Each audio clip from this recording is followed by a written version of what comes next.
here there, candidates. I don't know why we have them on both sides. Sit wherever you want. You could sit on the same side, yeah. All right, it's audience left, which is, you know, good, appropriate. Oh, good.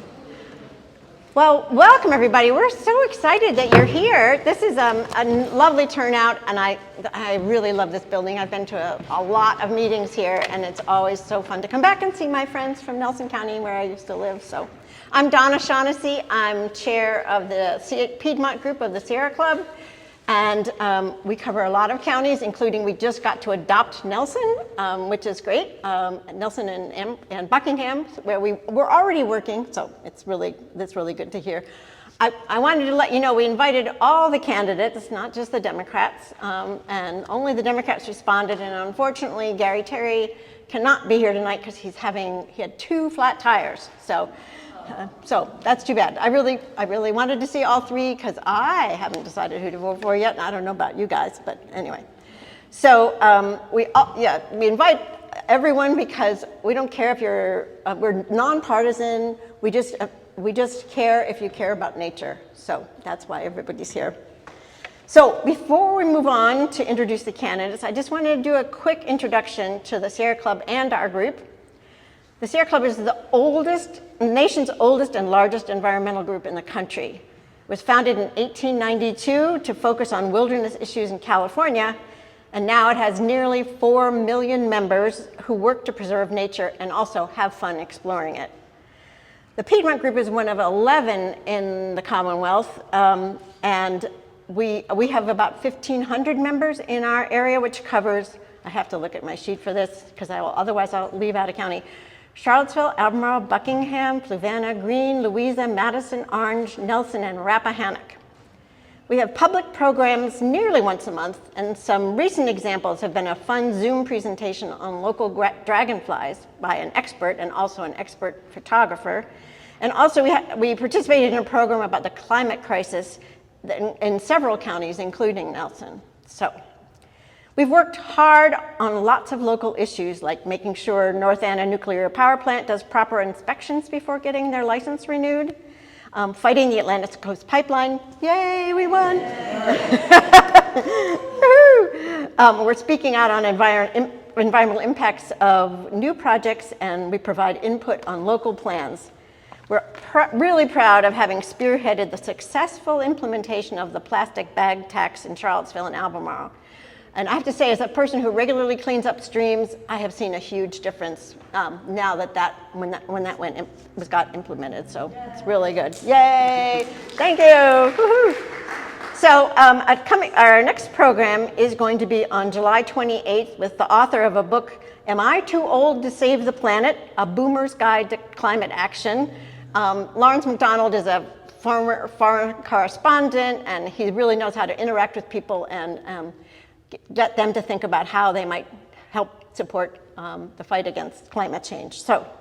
And we're also doing an event on September 14th in combination with a bunch of other organizations.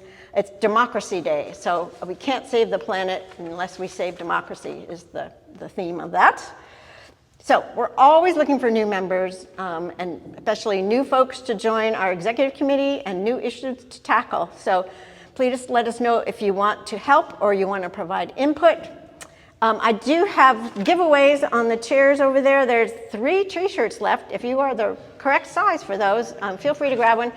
There's buttons, there's little cards about what this group does. And anyway, take a look over there. Take anything you want so I don't have to take it back. That would be really good. So now we're on to the main event. But first, I want to introduce a couple of people and thank them for their, Gail Troy was instrumental in getting this set up.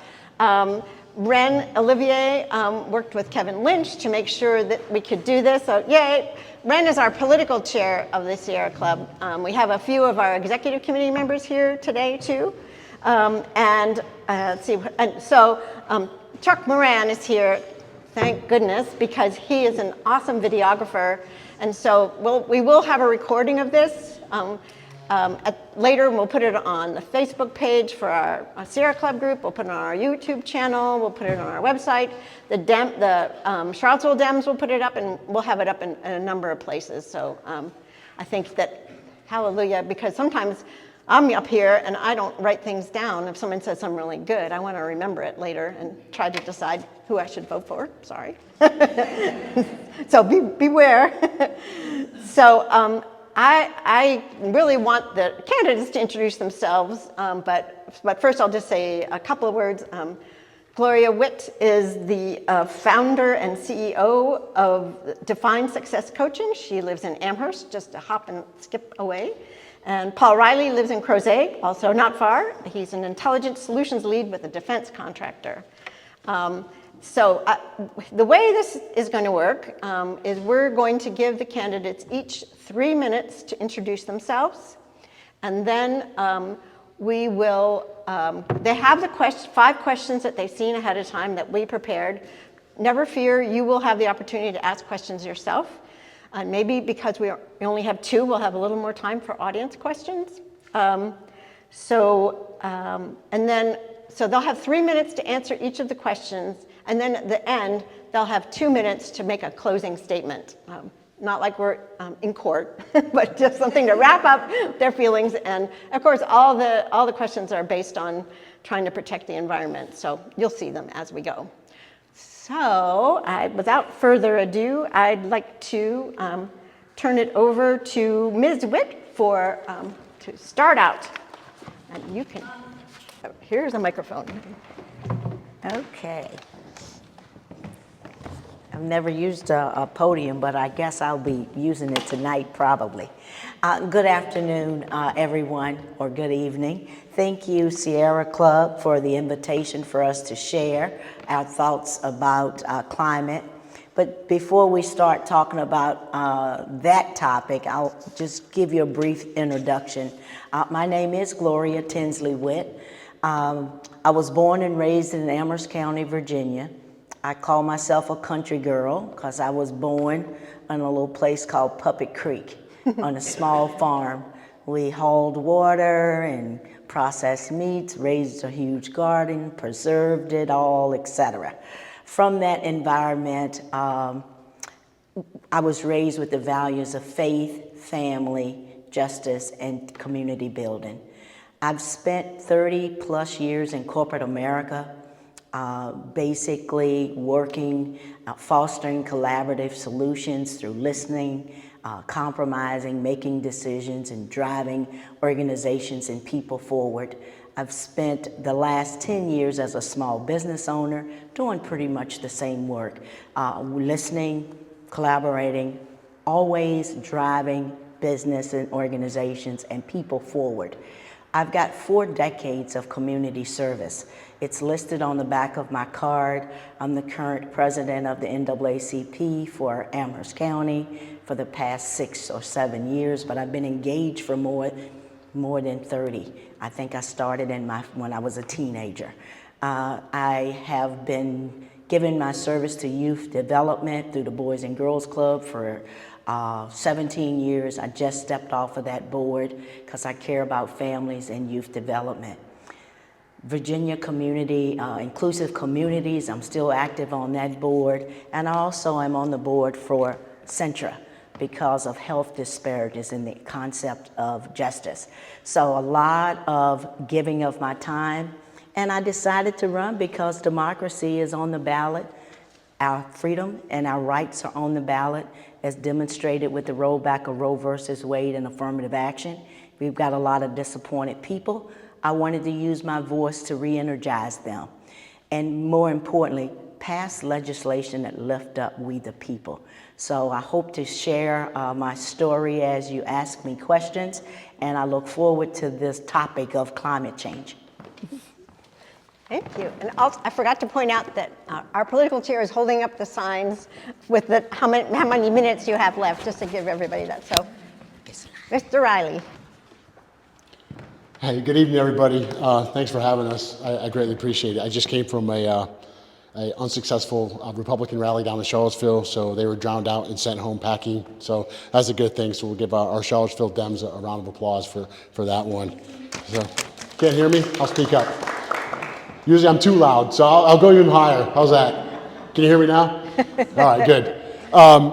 So, as you all know, my name is Paul Riley, and I too am one of the 3 Democrats running in this primary. And I just want to deviate a little bit from my normal spiel because most of you have heard it, 100 times now.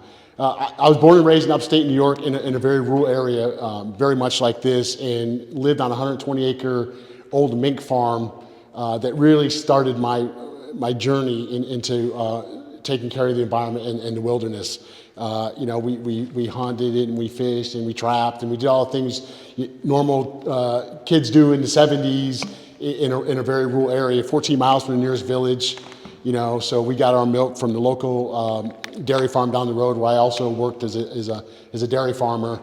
For $1 a gallon, you have to shake the cream off it, to drink it. So, that was the crux of how I started. And then as I've journeyed through this life, these travels with myself and my family, we've been all over the world, lived all over the world, and seen the effects that climate change has had. And we've been to areas like Peru and Nepal, and it's heartbreaking on a large scale. So I really want to say that I'm bringing a cumulative of 35 years of experience from living in all these disparate places to the fore, because as has been articulated over and over again, without democracy, we're not going to have an environment. The other side continuously wants to roll back everything that people have fought for to protect our environment and the greater extent, this earth. So, having said that, I just want to say that it's passionate to me. I am a member of the Sierra Club for the Piedmont region as well, and because I take it seriously, and I truly believe in what Sierra Club is fighting for, and all the other organizations out there, because we only got one planet, and if we decimate it, then we're going to be in a world of hurt. So just remember that come time to vote. And then my name is Paul Riley, and thank you so much for having us. For a second. Okay. So just so you know, the first question is, what legislation would you support to address climate change? Take it, Gloria. I'm going to give a waiver. Climate change, the topic itself, I very surfacely understand and know, because I participated in it and I understand the importance. And I worked in the nuclear industry about carbon-free energy for 32 years. So that's my waiver. This has been an activity for me to dive deep and to understand a broader context. So thank you, Sierra Club, for the invitation. I felt like I was back in college as I studied and figured out, so what's my frame in which to operate. So I am gonna be sharing my thoughts, because they are newly formulated thoughts to address this topic. So here I go. I believe the Biden administration has taken historic and decisive action to protect our health with clean air and water. He's been addressing pollution from fossil fuel power plants. That's why I've spent 32 years in nuclear, to ensure that every person in every community gains access to clean air, safe and drinking water, and to stabilize our climate by reducing carbon. The policies that I believe, or the legislation that I would support and do support, is the Infrastructure Act that was already passed. That particular act set aside $25 billion to really address the ecosystems and restoration activities throughout the U.S. It sets aside money for wildfire risk and reductions, as well as smart climate agricultural practices like reforestation programs, and addresses water. As I've done the research, I realized that cities like Jackson, Mississippi, right to this moment, do not have quality drinking water. I also support the Inflation Reduction Act.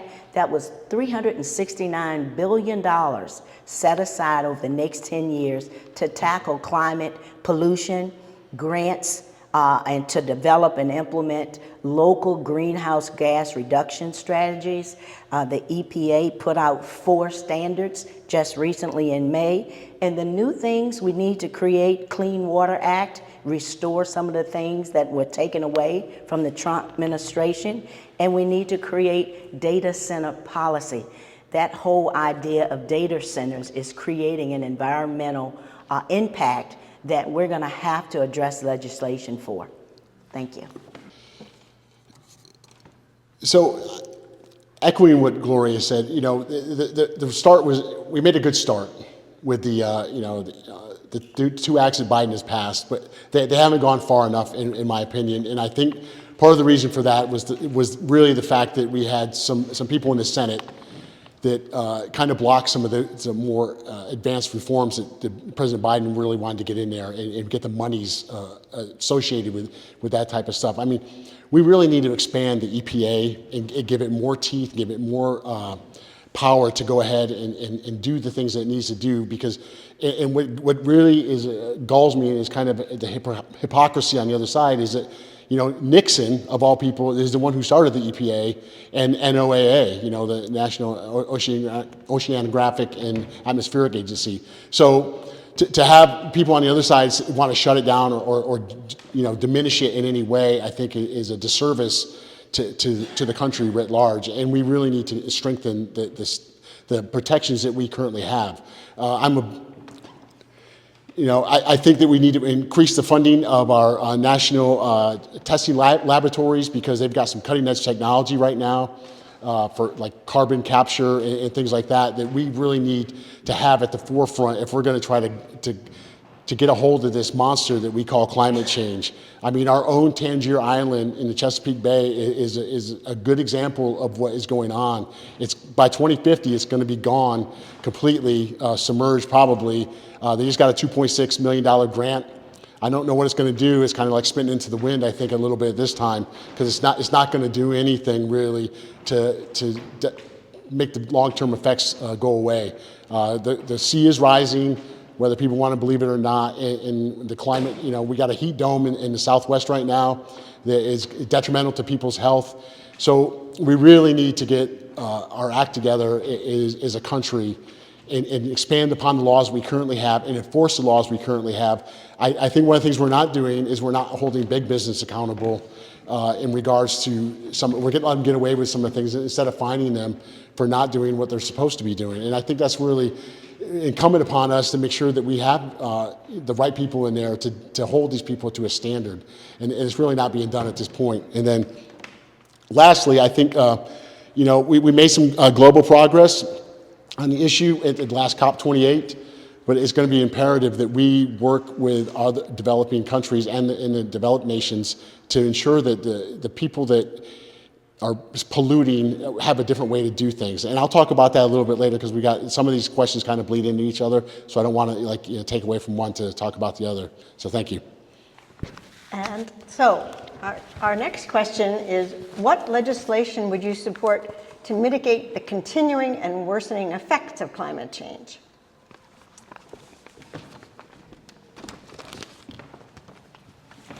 Okay.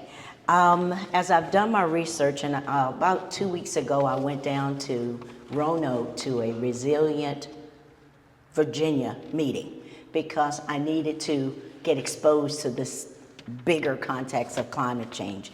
And what I began to realize is that environmental and climate justice is really a civil rights issue.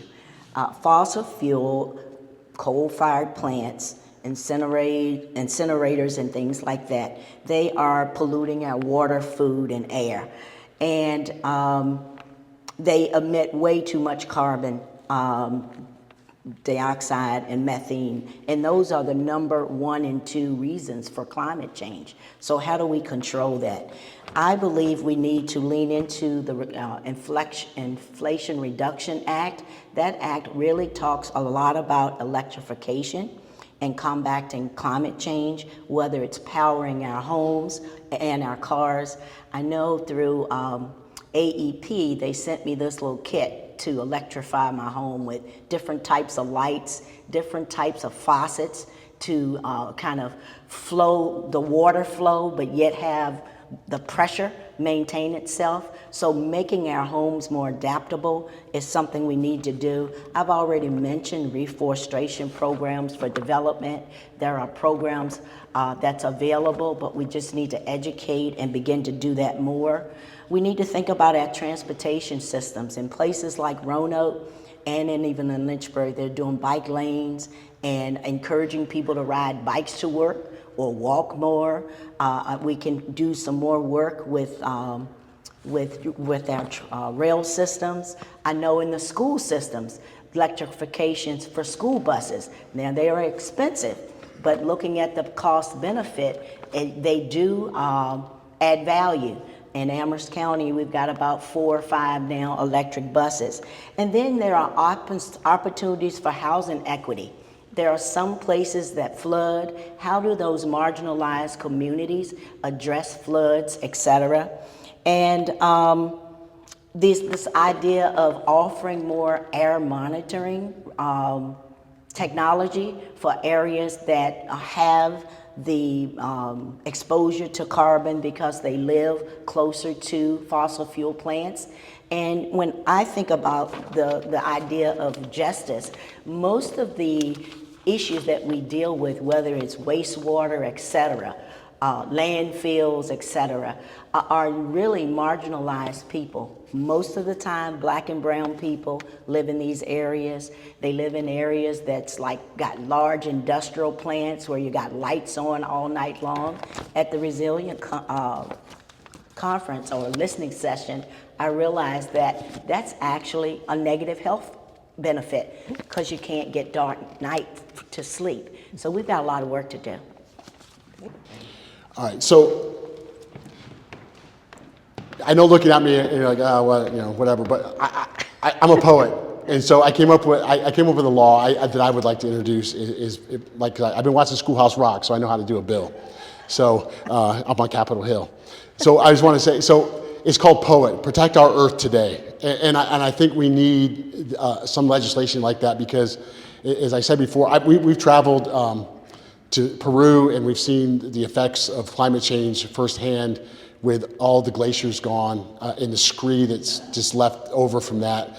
We've been to Nepal where we have seen firsthand the pollution, the choking pollution in the trash and the plastic everywhere in these developing nations. And so I think it's incumbent upon us as citizens of this great earth to fix it, because I'm telling you, Mother Nature will fix herself eventually, because what the other side doesn't seem to realize is that after every great warming event we've had throughout history, there is an ice age. And so I know we sped up the climate warming, global warming, so I hope we didn't speed up the ice age. I don't want to go backwards. But so I think that we really need to increase the levels of cooperation between our government and private sector. It's not there to where it needs to be, to the extent that we need to. Private sector really needs to be involved in this, and when I'm talking private sector, I'm talking about the gas companies and the utility companies, and I know that this all costs money, but what the short-sightedness is, it costs, but the return on investment, if you invest in this type of legislation, this type of energy sector, the return on investment is going to be far outweigh the upfront cost, and we just got to get that through to the other side, and to make sure that they understand how important this truly is, because we're going to wreck this planet if we keep on going. And let me just quickly go, so we got a minute. I think that we need to use new carbon capture and use the new and existing technologies that are currently out there. We need to develop the clean hydrogen. This is all part of my bill that I think that we really need to focus on. And then long duration energy storage, and those are the batteries. I know Toyota and some of those other companies are doing batteries for the electric vehicles that are going 900 miles on a single charge, which I think is the right way to go. And then lastly, I want to say, I can't read anything without my glasses, is sustainable aviation fuels. And I say that because aviation is one of the largest polluters we have. We see them in the sky overhead every day. And then couple that with the fact that I'm a firm believer in high-speed rail, that we need to get people moving on the ground using high-speed rail versus moving through the air. So those are just some of the things under my poet that I would like to implement if elected. 1 minute? Oh, thanks. There's a minute and then another minute. Then another minute. I like your signs. I know, there's too many signs, at least this time. We were doing one of these on Zoom, and one of the people who was keeping time held the sign backwards, so it was really hard. Like, what does that mean? I don't know. So it's so much nicer in person. It's fun to see all your faces. So the third question, we're leaving climate for a while, and what can governments do to promote sustainable and profitable agriculture?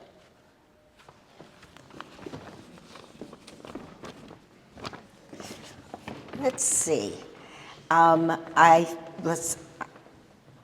Changes in agricultural productivity is happening now because the weather is it fluctuates so much. Sometimes it's too hot, sometimes it's too cold, and you have water, heavy rains, etc.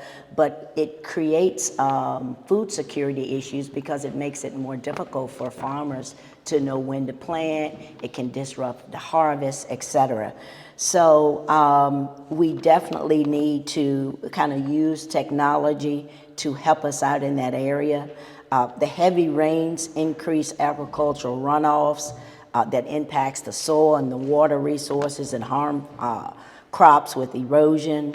So I was down at Danville at the Institute for Advanced Learning and Research, and they have research activities happening where they are literally growing plants now indoors in huge sheds and trying out different types of methods, different types of fertilizers, etc. They're even beginning to consider growing plants with water only, like hypoplanting solutions. So they want to be able to regulate the environment for growing. I don't know what that would look like when we're outside and it's a bunch of huge sheds, but they're growing vegetables and food indoors. We need to start integrating trees and shrubs into the crop and animal farming to try to help with rebalancing biodiversity and soil replenishing. We need to address healthcare challenges to agricultural workers because they are exposed to extreme heats.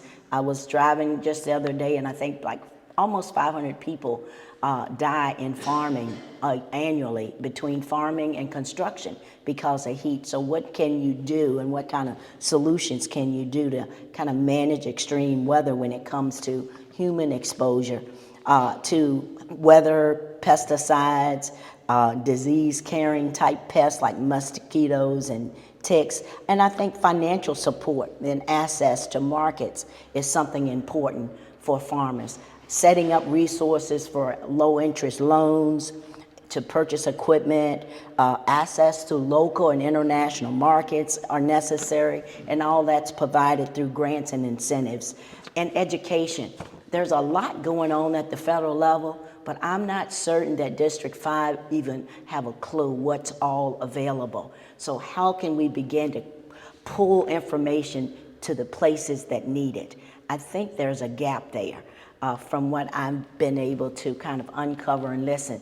We have a ag farmer, beef farmer in Charlottesville that needs resources, but it's set at the level of the major cattle ranchers and not real small farmers. So work needs to be done there too. So yes, I firmly believe that government has an inherent role in helping our farmers and our agricultural sector get to the next level in this 21st century.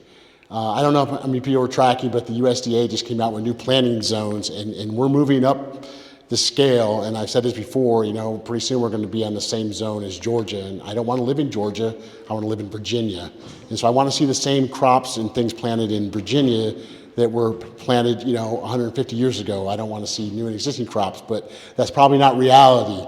Reality is the fact that we need to adapt, and we need to have a government that is agile enough to adapt with these changing climate issues that are going on. And that brings up to a good point that, there is money to be had for the 5th Congressional District. We have one dairy farm in Albemarle County. It's close to where we live, and the rest are in the valley.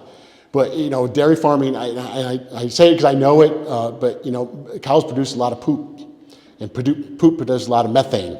And there is technology out there that through grants that we can give these farmers the ability to capture that methane and to convert it into something that they can use, become zero net carbon on their farm. And other things that farmers do, we have a lot of people that do agriculture, they plant crops here in this district. Well, they use nitrous oxide, and nitrous oxide, believe it or not, is one of the biggest polluters in the world. It pollutes even worse than CO2 when it gets into the atmosphere. But there is new technology out there. There's new bacteria that you can be added to the soil that will help neutralize that nitrous oxide, because farmers are going to need, unless they go with less nitrous oxide, which would be the ideal thing, they're going to continue to use fertilizer to sustain their crops, and rightfully so, because food is an important thing. We can't go more than 7 or 8 days without food, 3 days without water. So these are all things that feed into each other. And so I say that because, I think, another thing we need to invest in is conservation tillage, nutrient management, and create the biodiversity habitats within the existing farms that we have. Because, it's kind of harkens back to the old days where, the farmers had it right, where they would rotate their crops, they would plant trees to create wind blocks and things like that. And what that does is it brings the natural environment back into the system and helps the ecosystem recover itself better and faster. So I do think the government, through grants and low-cost loans and blocks of instruction through the agricultural committees that there are, can really help the environment and make it profitable, because it doesn't have to be, they're not doing this for free. So I think that's the way to go. I know this is like pass the microphones.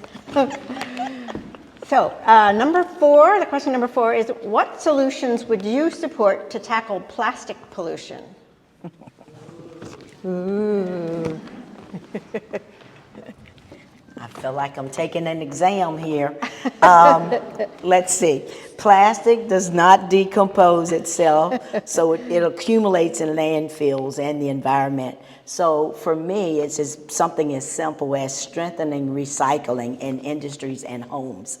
I remember years ago there were campaigns about recycling.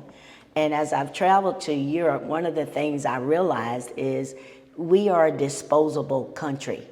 When you go to a restaurant, you don't get paper towels, you get a real cloth napkin.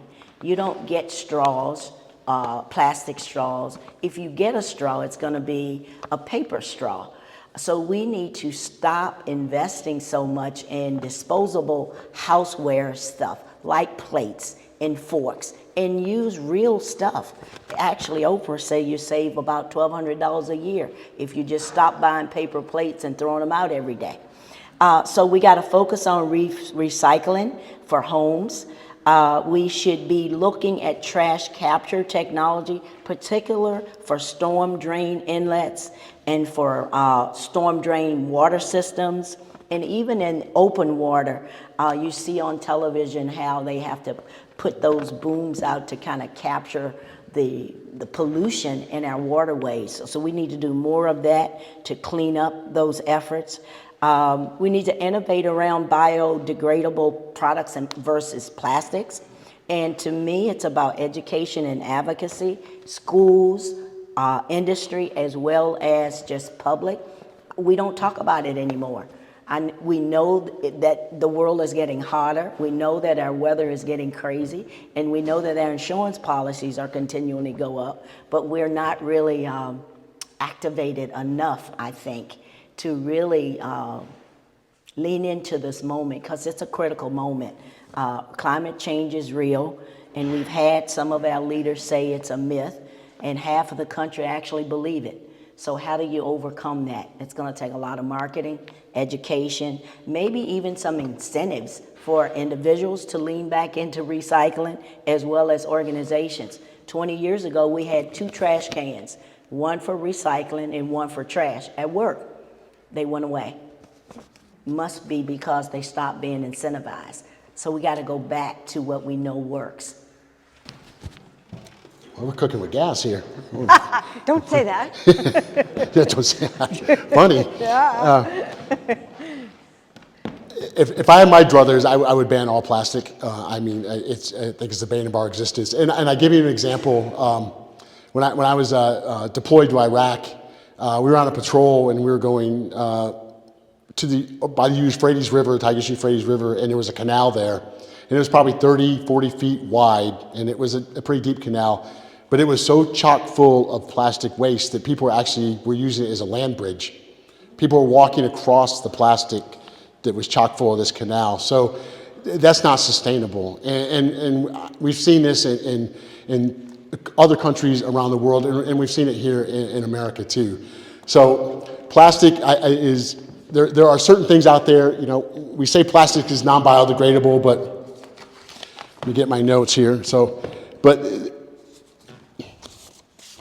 we need to have a global plastics treaty. I truly believe that, and then we need to ban plastic straws and bags. And then there's a German company or a European company that's really at the forefront now of biodegradable plastics. Plastic that will eat itself through microbes when it's put in the landfill. And it doesn't take that long. I think 30 to 45 days it finally consumes itself. So that's an idea.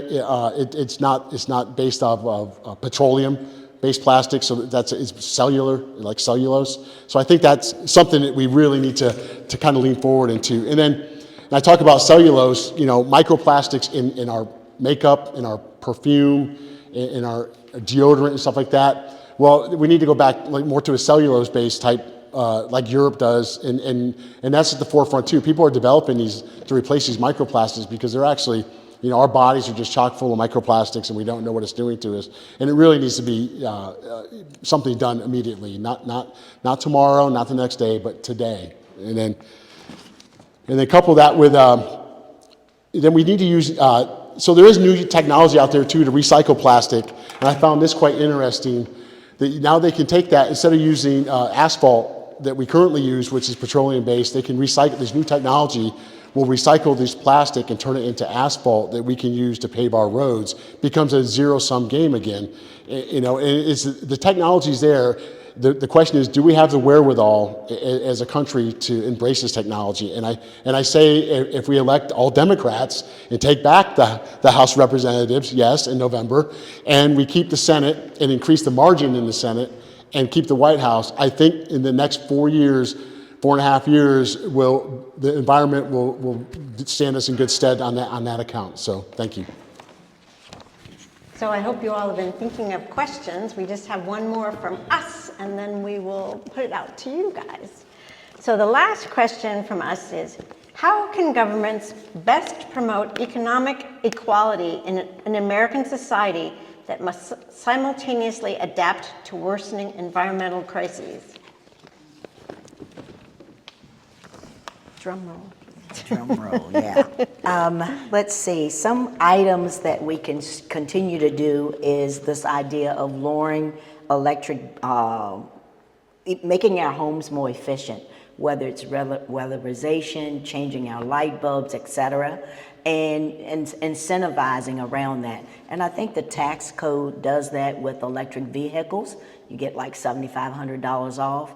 I think there are some benefits if you weatherize your house and use certain storm windows. We need to get that out and make it more known to all people and not just some of us that are leaning into climate topics, but how do you make it attractive for people who are not paying attention? We need to shift from fossil fuel. As the plants age, we need to decommission them and lean heavily into solar and wind and nuclear and hydro and alternative carbon-free solutions.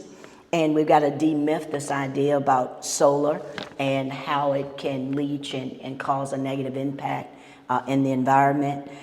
Transit equity, again, this idea of maybe giving out free rides to folks that live in the city to get people from driving their cars to actually using a different type of transportation.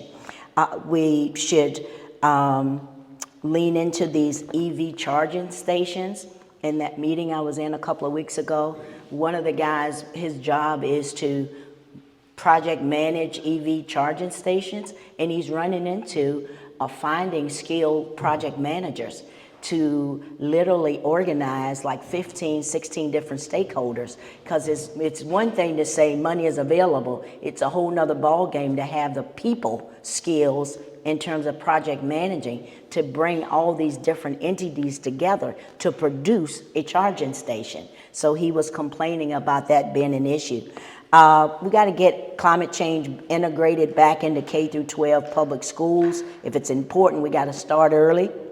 And really lean into regional education summits, workshops, listening sessions, and promote collaborations to get the word out. Educate, educate, educate is what I ended with, in this idea of grants and incentives to really shift our culture into doing the right thing. Thank you.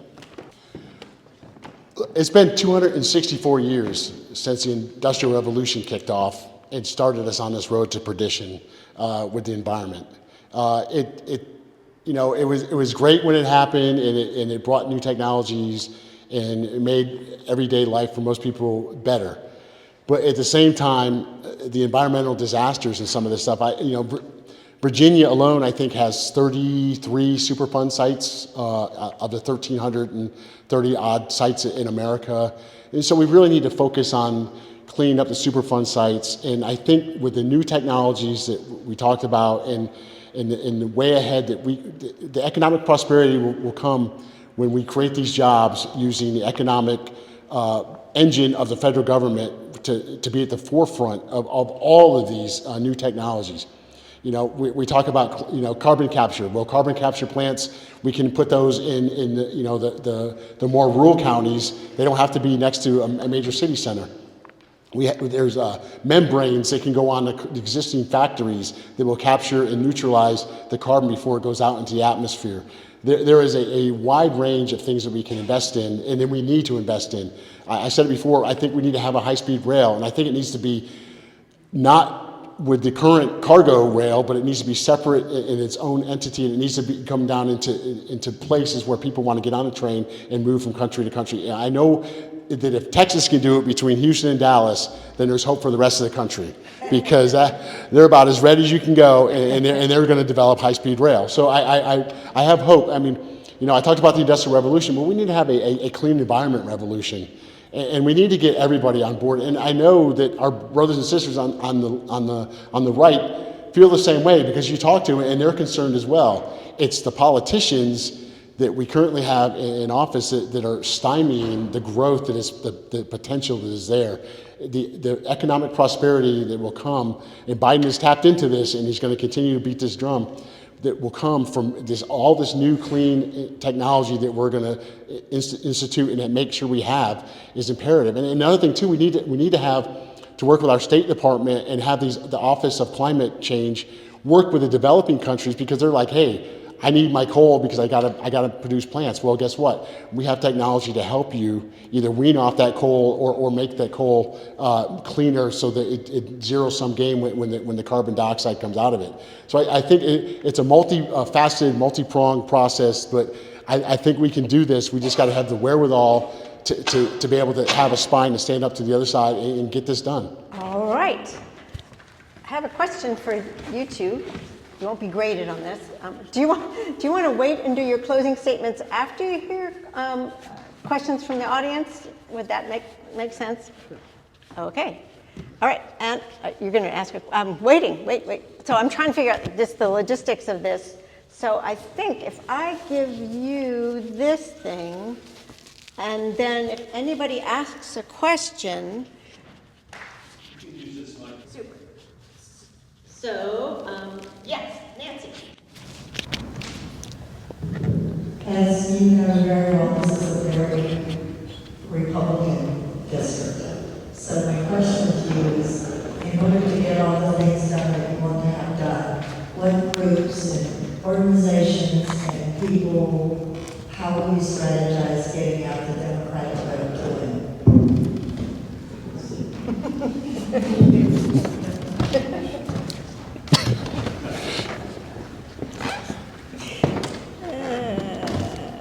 So one of the groups I would work with, first I'd like to be on the agricultural committee. I truly would. One of the groups I would like to work with is actually the Sierra Club, the World Wildlife Foundation. There are a myriad of groups that we need to engage on a daily basis. Can you hear me? I'm sorry. I keep putting it away. On a daily basis to formulate that. And it's not an overnight type thing. This is a type of thing where we need to grow the foundation and ensure that we have a strong base as we go forward. So the committees that we're on are going to be important, especially in this district, and then who we work with is going to be important. I mean, I'm a firm believer. We need to shore up the EPA. The EPA is going to be the one, the tip of the spear in this, to ensure that the things that are, the laws that are on books are going to get enforced, and that we're going to hold people accountable and corporations accountable because they're wrecking the environment. We didn't talk about this really closely, but you know, you guys, the Atlantic Coast Pipeline, I'm a big proponent of doing away with pipelines. They are terrible way to move chemicals and petroleum around the world. They dump continuously.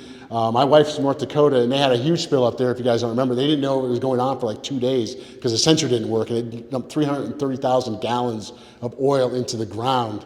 And when water is a precious commodity in some states, and it is even here, you know, to have that seep into the aquifer would be absolutely devastating. So to work with the local groups at the grassroots level, I think is going to be the most important thing we have to do, and understand their wants and needs. We heard this down in Lunenburg County the other night. You know, the lady lived by a Superfund site. Well, we need to ensure that we get that Superfund site cleaned up and closed and get it off the books, because nobody should have to live near that kind of site, in my opinion. Is your question about? This is a very Republican district. How will you reach out to, and what groups and organizations will you reach out to get out the vote to be the Republicans? Okay, so this is about winning the ticket. The question is about winning the ticket as a Democratic representative. I would partner with the Rural Ground Game and to really tap into their resources. They've got a great engine at play now that allows them to do texts and emails. And there's Andrea Miller's Common Ground. It's already activated postcarding and reaching out to voters. So I would definitely do that. Social media is also a topic of concern to reach people. TikTok is new and sexy for us older people. I hear Paul is on TikTok, or getting there quickly. So really, social media. The other pieces, I think, is I believe that we have enough registered Democrats to win if everybody takes on the challenge of making sure that the people who, quote, eat at your table actually vote. We cannot win this thing if we don't vote. We've almost given up the battle. One of my reasons for running was to re-energize people.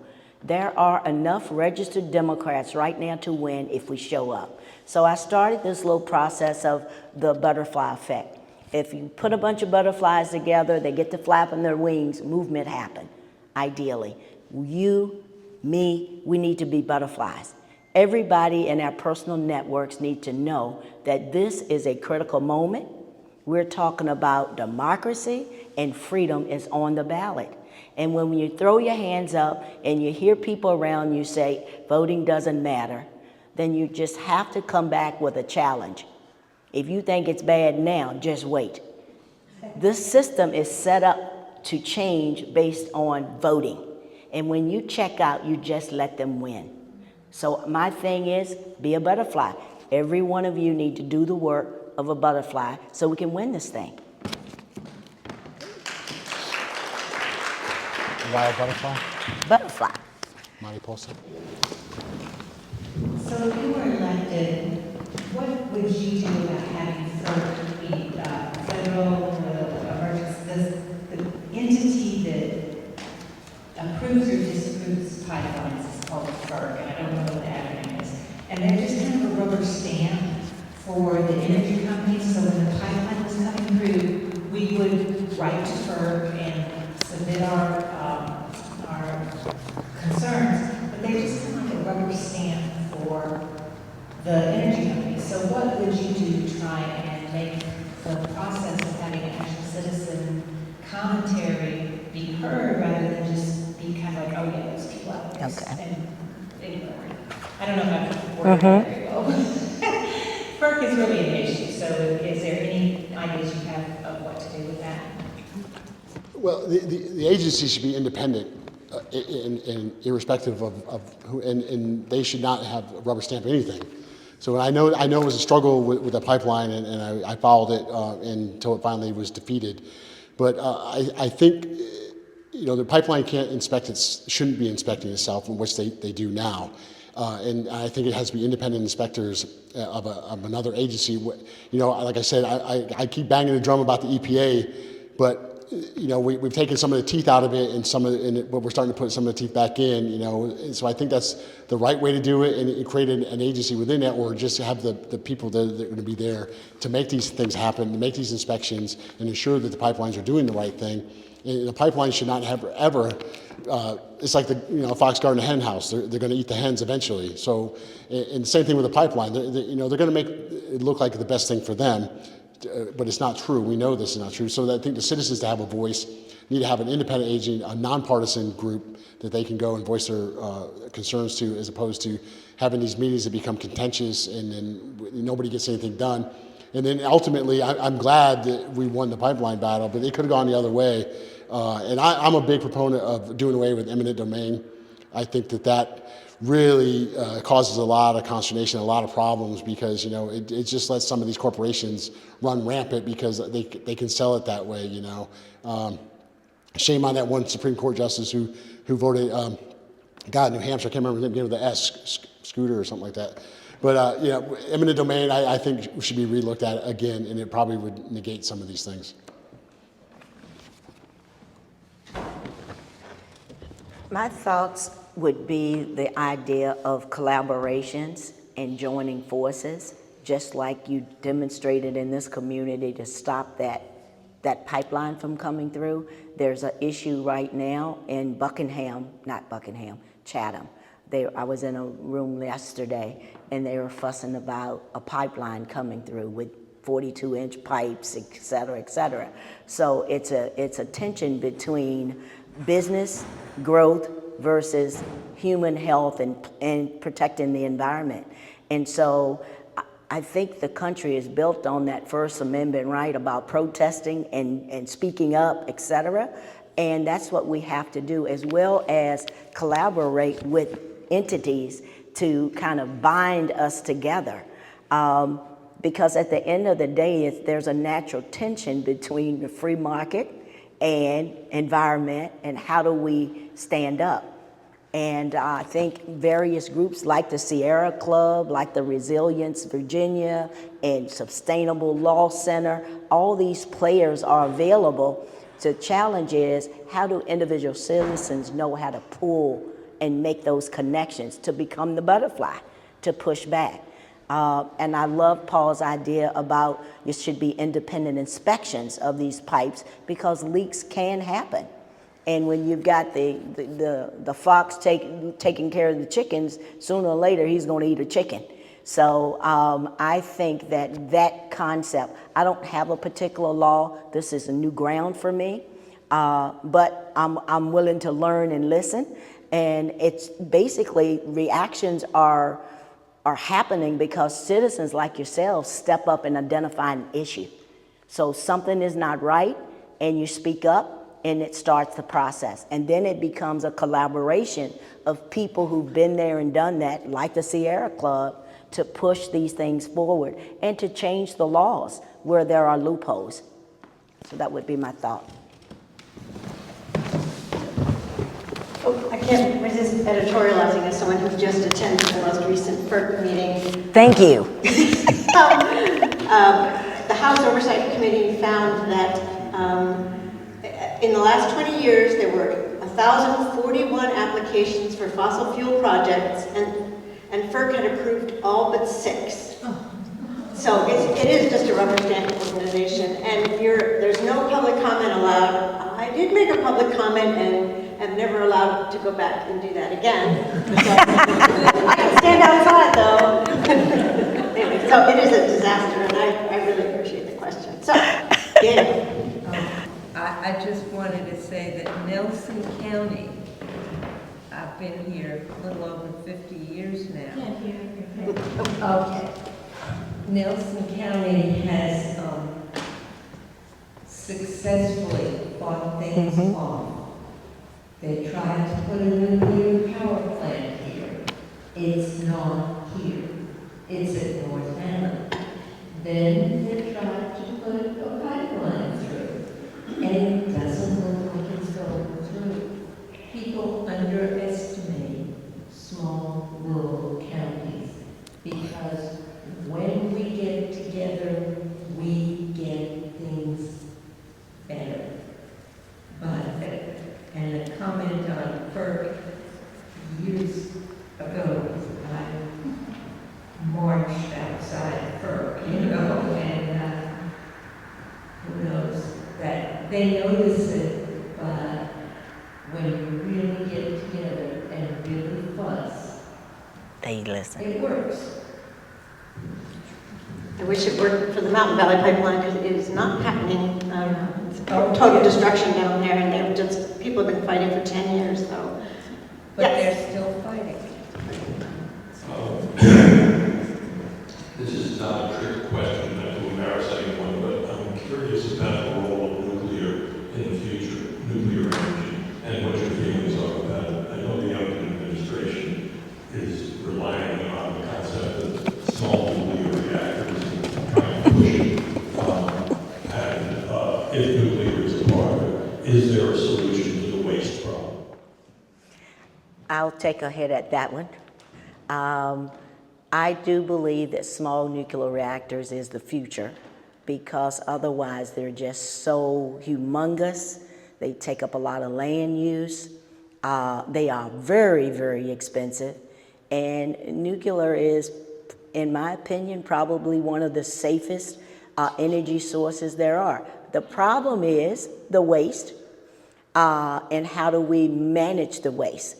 In Europe, they started with the end in mind, and their waste is recyclable, or it's burned and you know, basically made out of bricks. Well, we messed up because we chased the idea rather than thinking about the end in mind. But when it comes to safety, I would stand behind it 100%. It's one of those things, nobody wants it in their back door. I do believe small nuclear reactors is the way of the future, because no matter how much we want solar and wind, it's not sustainable. We haven't figured out yet the storage solutions, and we're still designing small nuclear reactors. BWXT is well along the way. Framatome, or my old company, is well along the way. But I think it's the right answer. All of it is the right answer. The problem is the fossil fuel. We know it's damaging our environment, and there's no way we can just disconnect without a solution unless we're willing to go back to Little House on the Prairie and don't have electric. So we have to kind of look at it as, so what's the best? And I believe I believe nuclear is in that mix and should stay in that mix to help us fuel this this country. So I have a little bit different tact on that one. Growing up, my father was a member of the local 112 Plumbers and Pipe Fitter Union upstate New York, and he used to work on the nuclear power plant up there. But he could never do it very long because he burned out with the rads going in there and working. And I think that probably directly contributed to probably some of his health issues now as a man you know, of advanced age.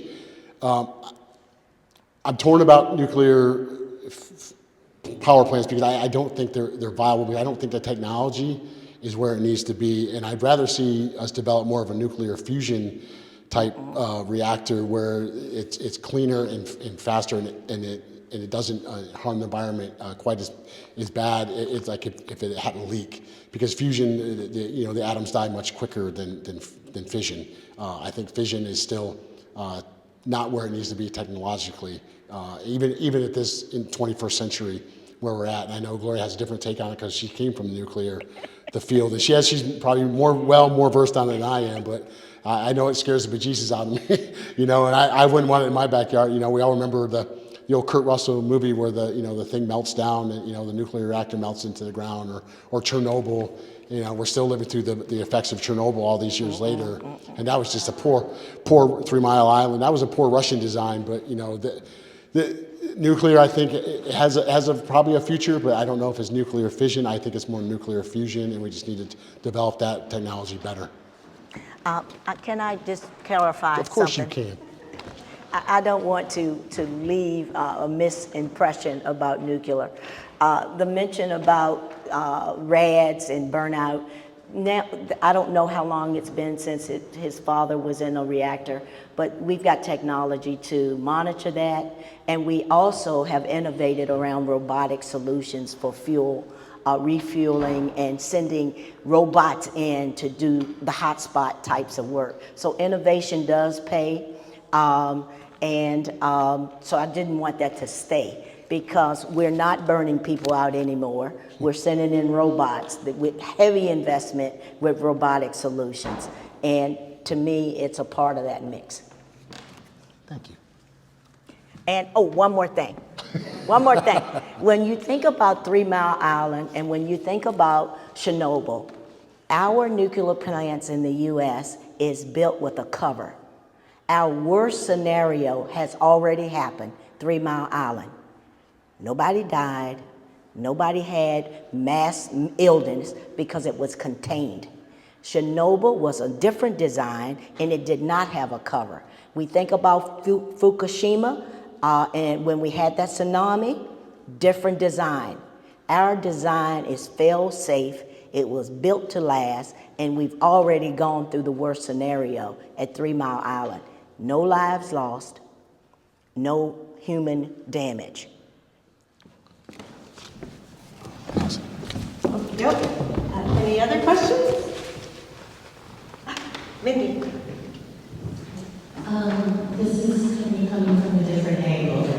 There's a group that I've been following called Our Children's Trust, and they are representing groups of young people and bringing lawsuits to different entities based on state rights, rights that are given by state constitutions for the right to a healthy environment.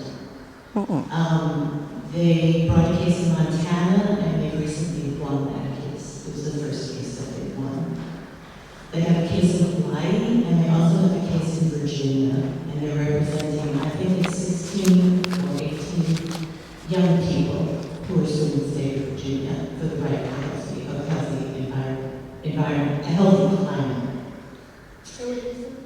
The state of Virginia. For specific things, I don't know, my phone with me, so I couldn't look up specifics. But I'm wondering if you know about this, and if in the position of being in the federal government and being a state representative, you could offer support to them for their right to a healthy environment. The Constitution gives us all the right to a healthy environment. I won't go into that, but these are specifically young people who are working with that right. Yeah, so I have heard of it. I can't deep dive it, the particulars of each of the lawsuits, but I am well aware of it. I'm well aware of the Montana one they just won. And I'm actually encouraged by this because I think it's time that the young people woke up, because this is the planet we're leaving them, and I don't think that they liked what we're leaving them. It's not a good look on our generation and the generation before, and I think that they're finally realizing that, and so they're going to take back their rights, and I wholeheartedly support them. I'd be out there marching with them if they'll let me, because I believe in it, and I believe, and that's why I was down there today with the whole McGuire thing, because he's one of those guys that if elected, the MAGA, they'll try to take us even further back. This is not a time to be weak-spined in what's going on with our environment. We have to really stiffen our spines and get resolved to make sure that we do the things that need to be done so that we give our environment to our children, our grandchildren, better than it was left to us.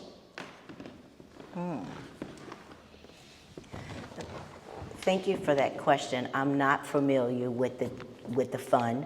I think it is a civil rights issue, and if young people are fighting for their clean air or water, because let's face it, you know, the lead situation in water impacts children that we've experienced in the recent years. So yes, I would support it. No, this is the first time I've heard about it, so I got some more work to do. Thanks for raising it. Okay. Oh, here we go. Yes, I have two questions. I think the first one is pretty easy. If you are the Democratic candidate, will you take a contribution from the Fossil Fuel Corporation or hire members of the Fossil Fuel Corporation? That's the easy one. The second one is the climate lobby, which I've been affiliated with a little bit, supports a stiff tax on all fossil fuels combined with a dividend, sort of like the Alaska dividend that is paid to all citizens. So I would like to hear what you would think about this. And the tax is very high, but the dividend goes out to everybody. So it becomes a way of redistributing wealth from the wealthy who use those fossil fuels to those folks that don't use it. Interesting. So no, I would not take any money from the fossil fuel industry. As a matter of fact, I signed a pledge not to take any money from any large corporations. It's on my social media because I don't believe in it. It's a grassroots effort to me. You know, I got a $20 check today, and I think that's the way to go to do it. And interesting idea, very progressive. I like it. I dig it. I think, you know, it would probably make the oil industries sit up in their chairs a little bit straighter and think about what they're doing to the environment. Do I think it would pass? Probably not. I think there's too many people, too many old guard individuals still left in the Senate, and mostly in the Senate, as opposed to the House. That would be a tough road to hoe. But I do think it's an interesting concept, and I would start taxing the oil companies, not pass it on to consumers. It would just be directly to the companies. It's almost like a usage tax. You want to drill, you're going to have to pay a tax on your drilling. You want to, you know, ship your petroleum across state lines, you're going to have to pay a higher tax, and then give that tax, give that back to the people of that area. I agree. I think that's a great idea, but the reality of trying to get it passed probably be a long shot. But we'll give it a shot. I mean, we'll try anything once. You know, go for it. So I will pledge not to take money from fossil fuel organizations. And your other comment made me think about the Regional Greenhouse Gas Initiative in the state of Virginia. It sounds similar to what you've actually proposed, and it's under attack right now by Governor Youngkin. It's about reducing climate pollution in Virginia. It creates a tax from power plants, and it attaches a price to pollution that's paid by the power companies, and they reinvest the money into Virginia communities. And your proposal is this idea of giving the rebate back to the ratepayer. Interesting thought. I had not thought about it. It's something to place in my memory bank and to make a note on, because I think there is something there. When you tax the polluter, then who gets the benefit? It should be the person that's impacted.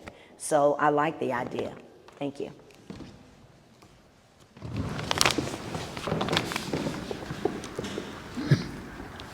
So, Connie, you had your hand up.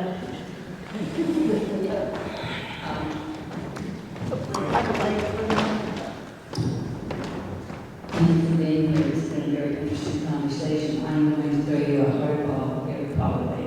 And this is a bit off the topic, although it's related to climate change. As I see what's happening around the world, I perceive that we are going to have a big problem with climate refugees. And I wonder what the United States, as part of the global community, should be thinking about in terms of planning for all these climate refugees? Let me answer that. Connie, that's a great question, and I have no answer.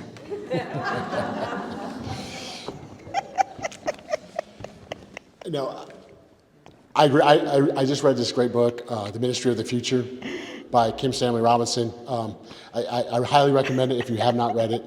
And the idea of or climate refugees is very real. We're going to have them in our own country, climate refugees, because the Southwest is going to be uninhabitable soon. We got, places like India where the temperature is, 120 degrees, 130 degrees, and the human body can't take that for much longer.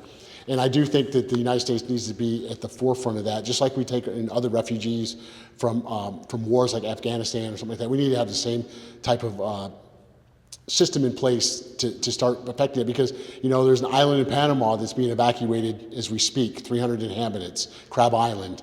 The Guna Indians are coming off of that. Panama's built a whole village for them. And so I think that we really need to, and I know the United States military has plans for weather and how it affects bases around the world and evacuation plans and things like that. That's not part of their strategic national initiative. And so I think as the United States, we need to have that as well, because we really need to address it. And, we have the space, and there's going to be climate refugees from all areas of the world, except Antarctica. Good answer. I don't have an answer. The Ministry of the Future. Ministry for the Future. Kim Stanley Robinson is the author. Ministry. For the future.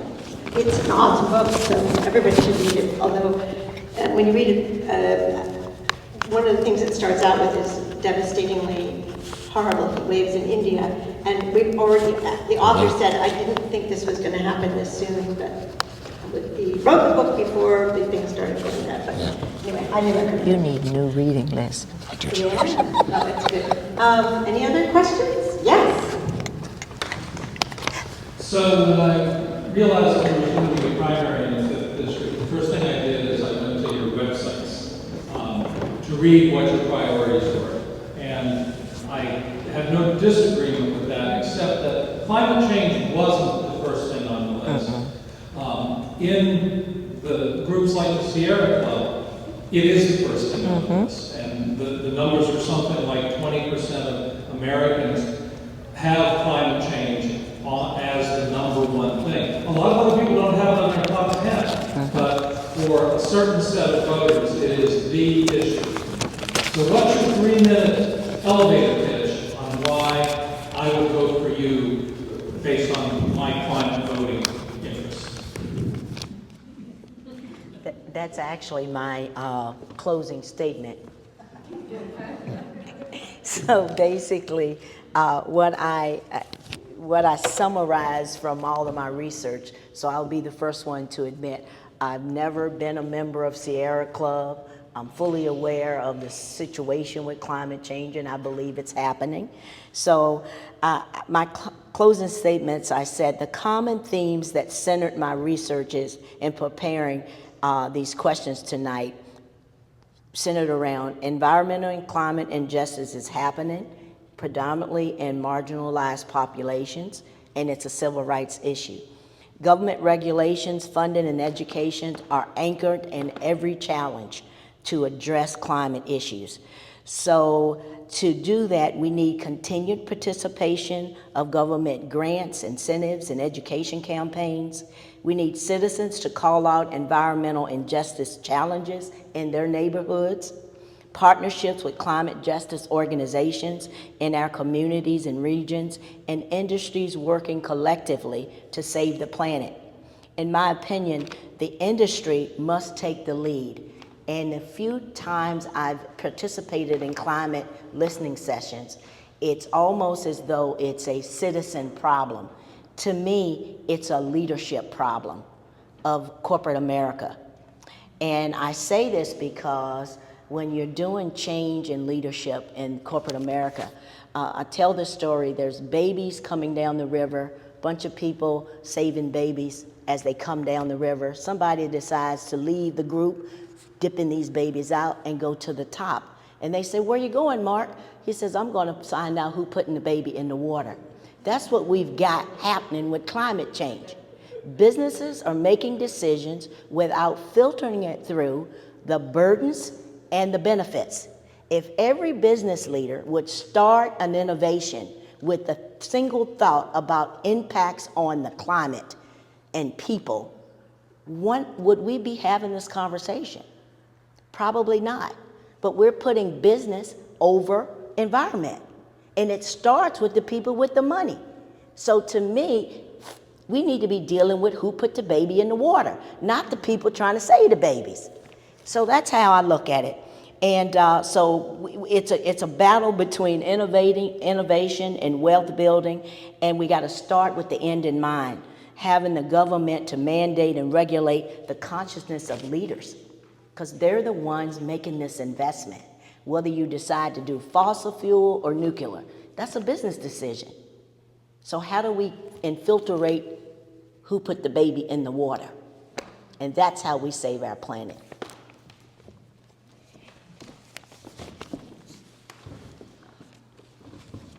So yeah, a little remiss on the websites. You're trying to cover everything, but I am a firm believer that we need to act on climate change time now. As I said earlier, Tangier Island, it's going to lose its way of life soon. The Guna Indians in Panama are losing their way of life. The Gulf Stream in the Atlantic Ocean, certain models predict crashing sooner rather than later. That would have a devastating effect across the globe.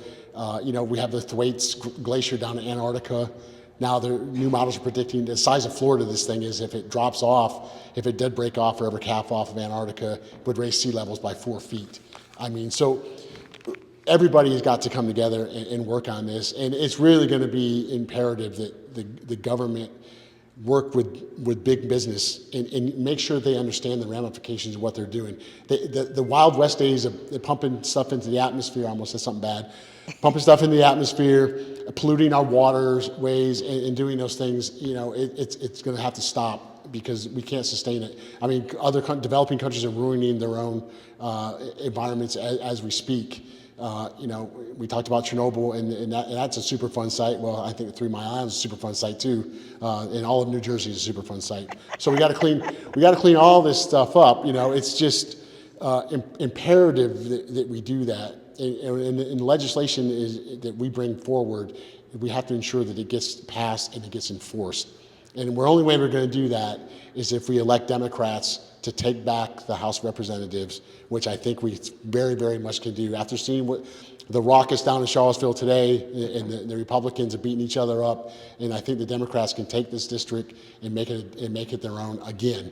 And then I think and keep that going with the Senate and the White House. And then Biden has some good things to do. I was on his site today looking. He's got some green, he's got some yellow, he's got some red. He knows what he needs to do, and he knows how to get there. We just got to help him get there. And so that's what I would say. Please get out and vote and make this a reality, because if the other side does get back into office, Trump will not leave after 4 years.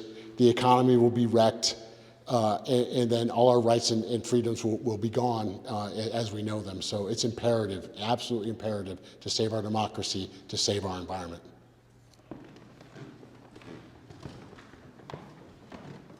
Gosh, that almost sounds like you two already gave your closing statement. That's it right there? Yes, that's it.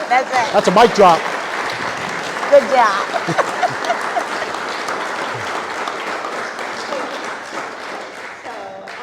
We're so grateful to have had you two here, and I like the way you just took that ball and ran with it. That was great. And thank you so much for everybody for being here, and I hope you'll all get out and vote anytime, any minute now. Well, tonight is closed, but you should go out and vote when you're ready. And anything else I can talk about? Or yes. I just want to thank you all for stepping up and running for office, and we are so lucky to have candidates like both of you. Well, thank you.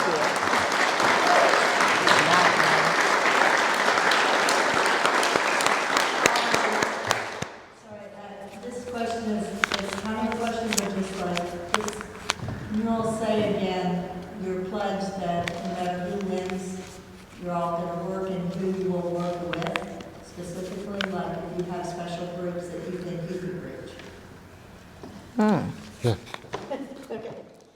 No, absolutely. So if I'm unfortunate enough not to win the nomination, I absolutely pledge to work with, and I've said it before, with Gary or Gloria, whoever wins. And I'm going to bring a unique perspective, even though Gary is a Army too. I'm retired Army, and I'm also a member, or not a member, but a veteran of foreign war and a disabled veteran. So I can reach into those communities that need to be reached into that we normally wouldn't do that. And that would be my strength that I would pledge to them that I would do, and I'm sure they have other strengths that they would do for me.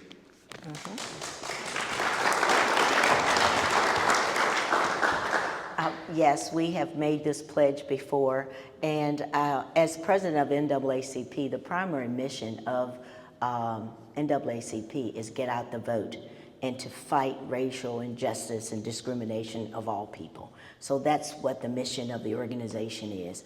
So generally, for the last 30 years, I have canvassed. I have called people on the local and national level in partnership with NAACP, text messaging. I've always gotten out the vote. I've educated voters, people who eat at my table, the people that I'm interacting with. We need to talk about politics. It matters. And so I'm the butterfly, and I will be the butterfly for whoever the candidate is, whether it's for myself, Paul, or Gary. I will keep the work going because democracy is on the ballot more than ever, and it has always been, but it's a tipping point now because we've got some serious issues, whether it's democracy or climate change. It's serious, and we all need to get out and vote as Democrats.